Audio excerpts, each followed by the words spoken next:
오늘도 말씀 드셨습니까? 말씀 김민성입니다. 오늘은 요한일서 2장 12절부터 27절까지 말씀을 가지고 함께 은혜를 나누겠습니다. 사도 요한은 세상과는 구별된 삶에 대해서 이야기하고 있습니다. 세상을 사랑하는 자는 그 안에 아버지를 사랑하는 마음이 없다라고 이야기하고 있어요. 즉 세상을 사랑하는 마음과 하나님 아버지를 사랑하는 마음이 공존할 수가 없는 거죠. 여기서 중요한 사실을 발견할 수 있습니다.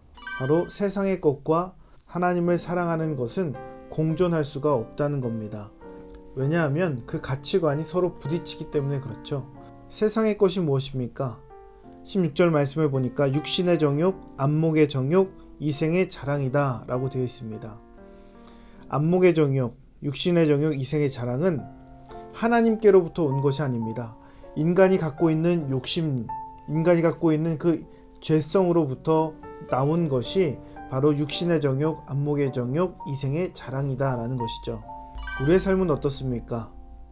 하나님의 것을 사모하는 것보다 세상의 것을 더 사모하지 않습니까? 하나님의 그 말씀을 지키는 자로 살아가는 것보다 남들보다 조금 더 잘 사는 것, 세상적으로 조금 더 좋은 연봉과 조금 더 좋은 집, 더 좋은 차, 이런 것을 소유하고 싶고, 또 다른 사람을 평가할 때도 그런 기준을 가지고 사람을 바라볼 때가 많이 있습니다. 이미 우리 안에는 세상적인 기준과 가치관이 많이 물들어 있습니다. 여전히 우리의 삶 속에 하나님보다 세상적인 것을 사모하는 마음이 더 크다는 거죠. 그러기에 우리가 오늘 이 말씀을 붙들을 때 꼭 기억해야 될 것이 있습니다. 우리의 환경이 목적이 되는 순간 하나님에 대한 사랑은 사라진다는 겁니다. 이 땅에서 잘 살기 위해 하나님께서 우리를 부르신 것이 아닙니다. 이 땅에서 잘 먹고 잘 살고 더 많은 것을 취하라고 하나님께서 우리를 부르신 게 아니에요. 그런데 우리는 마치 그것을 위해서 이 땅에 존재하는 것처럼 그렇게 살아가요. 더 많은 것을 소유하려고 하고 더 많은 것을 가지려고 합니다. 이 땅의 것을 목적으로 삼아서 그렇게 살아가는 모습이 우리 가운데 많이 발견된다라는 겁니다. 그러나 이 땅에서의 삶은 목적이 아니라 수단일 뿐입니다. 하나님의 말씀을 전하고 하나님의 사랑을 전하는 수단으로서 이 땅에서의 삶의 그 부분적인 것들이 필요한 거예요.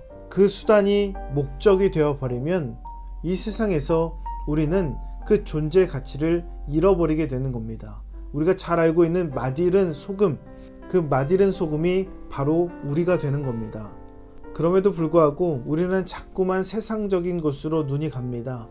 우리는 육체적인 것, 세상적인 것에 자꾸만 눈이 가요. 하나님을 사랑한다고 고백하면서 자꾸만 세상적인 것을 사모하며 살아갑니다. 그래서 사도 바울은 자신을 죄인 중에 괴수라고 평가했습니다. 어떻게 해야 됩니까? 하나님을 더욱 사랑해야 됩니다. 사랑이 허다한 죄를 덮습니다. 사랑이 허다한 죄악을 덮고 죄된 본성을 덮기 때문에 하나님을 사랑하면 할수록 우리는 세상에서 멀어질 수 있는 겁니다. 하나님을 사랑하면 세상적인 기준과 가치와 분리되는 삶을 살아갈 수 있다라는 것이죠. 24절 말씀을 보면 처음부터 들은 것을 너희 안에 거하게 하라 라고 기록되어 있습니다.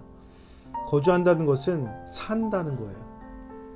그 거한다는 것은 산다는 것을 말하는 겁니다. 우리가 집에 거주하는 것처럼, 거주지를 두는 것처럼 우리의 거주지를 하나님 안에 두는 거예요. 그렇게 살아가는 겁니다. 여행지에 가서 잠깐 머무르는 것이 아니라 내가 거주지, 내 집안에 사는 것처럼 매일같이 들어오고 우리의 생활의 중심이 집인 것처럼 어디를 가더라도 다시 돌아오고, 그리고 우리가 그 집을 아끼며 사는 것처럼 그 하나님 안에 거주하는 것을 아끼며 살아가는 겁니다.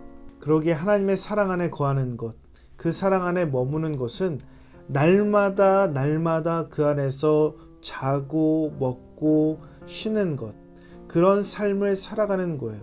단순히 하나님께 일회적인 모습으로 나아가는 것이 아니라 날마다 그 안에서 숨쉬고 살아가는 생활이 되는 것처럼 우리의 모든 부분을 주님 안에 온전하게 드리는 겁니다. 여러분은 지금 어디에 거주하고 계십니까? 우리의 거주지가 분명하면 사랑이 분명해지고, 그 거주지가 분명하면 하나님에 대한 마음이 분명해진다라는 겁니다. 우리의 거주지 바로 주님의 사랑 안에 있습니다. 그 사랑이 우리 안에 거하고 우리가 또 그 사랑 안에 거할 때 우리는 하나님의 자녀로서 그 하나님의 나라에 온전히 살 수 있다라는 겁니다. 오늘도 요한일서 이 말씀을 통해서 하나님 나라의 분별된 자녀로 살아가시기를 주님의 이름으로 축원합니다. 오늘 말씀의 내용이 도움이 되셨다면 좋아요와 구독 꼭 눌러주시고 오늘도 이 말씀이 여러분의 삶이 되기를 예수님의 이름으로 축복합니다.